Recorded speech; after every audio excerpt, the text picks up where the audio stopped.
You ready? Yeah. Its terms in the English diction. If it could be translated into audio, it would be static and suspension.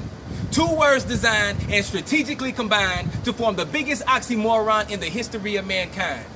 Almost. But see, as far as the world's concerned, you can live your life foul, and you can almost get away with murder if you have the right smile. You can almost meet folks just to almost sleep around and almost stop by your clinic where you almost had a child. You see, almost is no stranger to Satan. Here's proof. He only tells you lies when they're almost the truth. And it's amazing. You see, half a truth is a whole lie. Because almost right is always wrong. Because almost hit is always miss. Because almost in is always out. Because almost pass is always flunk.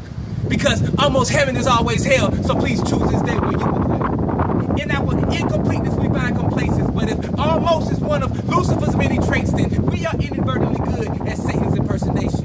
But on the contrary, Christ did his job fully. And he proved he was God when he died on the cross like that was his duty. He pardoned my iniquities that I committed rudely, then resurrected from the grave just to tell death to excuse me. But excuse me, this is your life that I can't impose on. But your body is God's home, which wasn't loaned to get foreclosed on. You see, most Christian looks right, but lives wrong. Can't stand the conviction in Romans, so they sit down to be comforted in Psalms.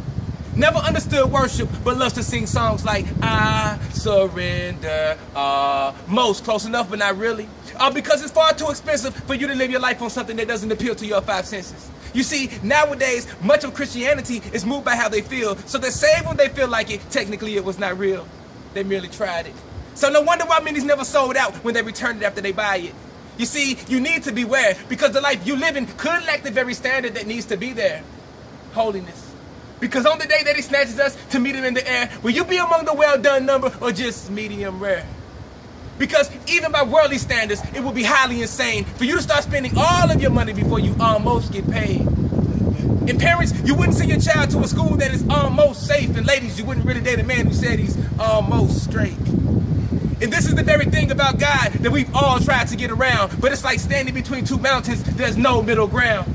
So a halfway life is unprofitable for you. Because after all the services, he'll say he never knew you. And that's not even the worst part of living your life as neutral. It's that worse you live with the polar bears, and through warmness now he'll spew you.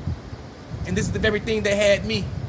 I was bound and held down by the unforgiving gravity of my spiritual reality. I was supposed to be a Christian, or at least portrayed the fantasy with the filthy personal life, but God bless you personality. I was a male enveloped by guilt because I was stamped a sinner. I said I was a male enveloped by guilt because I was stamped a sinner. My message couldn't be received because I didn't represent the sender, yet I was almost delivered. Until that one day that I totally and completely and absolutely surrendered. You see, you won't almost go to jail when you almost blow up a plane, like you won't almost go to hell because you almost got saved.